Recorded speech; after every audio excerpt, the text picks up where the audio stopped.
gremi sono l'aspetto fondamentale della Sartiglia.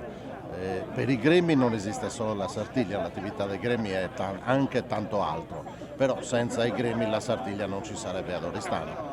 I gremi nascono soprattutto come corporazioni per aiutare i componenti del gremio e per mantenere i beni del gremio, nel nostro caso soprattutto la chiesa di San Giovanni. E ancora oggi, pur avendo dopo il 1864 che i gremi cambiarono le loro impostazioni per volere dello Stato italiano, ancora oggi il compito fondamentale del gremio è di quello di mantenere i propri beni, in particolare la splendida chiesetta campestre che è proprietà del gremio e San Giovanni, dove avvengono i riti della festa il 23-24 giugno, il 29 agosto la decollazione di San Giovanni Battista e la Candelora alla quale il 2 febbraio ci stiamo avvicinando. E quindi mantenere questi beni è soprattutto lo scopo fondamentale dell'esistenza del gremio oggi. Le auspici del gremio sono prima di tutto che sia una Sartiglia serena, che nessuno si faccia male e che poi il nostro Campoidori e anche l'altro Campoidori, tutta la manifestazione